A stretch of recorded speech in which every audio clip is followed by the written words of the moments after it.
Hello guys! Welcome back! Siyempre, utangan pa din ang pag-uusapan natin ngayon.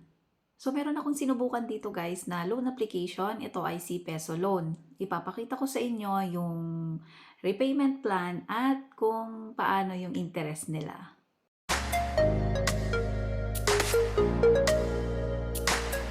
Bago tayo makapag-proceed dito ay magre-register muna tayo i-register muna natin yung number natin. So, pag pindot nyo ng apply now ay madadirect tayo sa form or parang sa fill upan natin kung saan natin ilalagay yung mga information natin. Ang una nga ay ang personal information.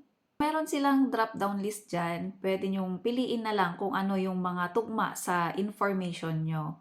Then, ang next naman ay ang work information, guys. So, ilagay nyo dyan kung ang ilang taon na kayo, kung ano yung work information natin, kung anong trabaho natin. And then, next ay ang contact number. Bale, 3 ang kailangan ni Peso Loan. Pero yung lagi kong sinasabi, guys, na ipaalam nyo sa mga co-maker nyo or kung sino yung ilalagay nyo, ipaalam nyo sa kanila na sila yung ilalagay nyo sa contact number kung maglo-loan kayo. Para hindi sila mabigla kung sakaling may tatawag sa kanila, just in case lang naman na hindi tayo makabayad or na overdue tayo, tatawag sila at alam na ng mga nilagay nating co-maker. Maglalagay din tayo dito ng withdrawal information. Kung bangko yung napili nyo, lalabas dyan kung ano yung bank name nyo. Kung e-wallet naman ang gagamitin nyo guys, just in case, kunwari, GCash, Paymaya, mga ganun, or CoinsPH, ilalagay nyo dyan yung account name and then yung account number natin. Yung number lang. Dito naman sa identity info guys, mag-upload tayo dito ng IDs natin, yung mga primary IDs natin. Then, ilalagay nyo lang, i-check nyo lang yung details nyo kung tama siya. So, automatic naman mag-fill yan kung naka-upload na tayo ng ID and then i-check nyo na lang. Ito nga guys, sinubukan ko nga siya at 1,800 yung binigay na credit limit ko. Buo ko nga siyang na-receive sa GCash. Pero sa GCash lang yon. Hindi ko alam kung sa ibang withdrawal method kung meron silang mga charge. Pero sa GCash ay buo ko talaga siyang na-receive. So, yung installment nila dito guys ay 4 installment siya. Pero nakaka-rattle din yung installment plan nila kasi weekly pala yon. Akala ko 15 days or 30 days pero every 7 days pala na magbabayad ka dito. Para sa akin, okay ito sa mga weekly sumasahod. Pero kung sa mga 15 days, 30 ang sahod, parang medyo bitin or alanganin, guys. 1.8 guys, kung nakikita ko, parang 21 days mo lang pala siya babayaran. Kasi every 7 days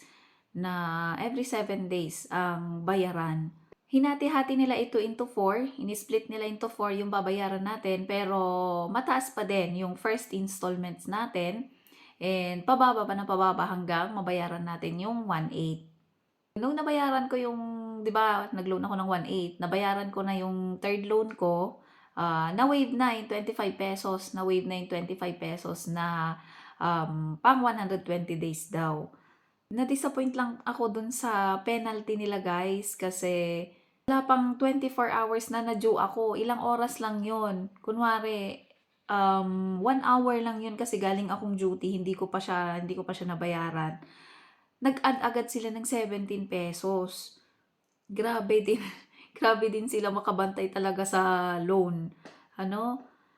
Kung i-compute natin lahat guys, yung 1,800 na pinaloan nila sa akin ay 774 ang kita nun or yung interest niya sa akin within 21 days. Ayoko lang yung installment plan nila kasi hindi na lang ginawang 15 days katapusan, 'di ba? At syempre asahan nyo kung mas mataas yung loan nyo dito, mas mataas din yung babayaran, mas mataas din yung interest at kung mas mahaba yung duration, mas malaki pa din yung babayaran natin. So, ayun lang guys, kayo na mag-decide kung okay ba itong si Peso Loan. So, para sa akin, okay naman siya kasi buo mo siyang makukuha sa GCash, pero yung installment plan nila is parang bitin. choice nyo pa din guys kasi at the end of the day, kayo pa din naman ang masusunod kung maglo-loan kayo dito. At kung bago ka pa lang sa aking channel, huwag kakalimutang mag-subscribe para ma-update kayo sa mga bago ko pang mga uploads na kagaya nito. Bye!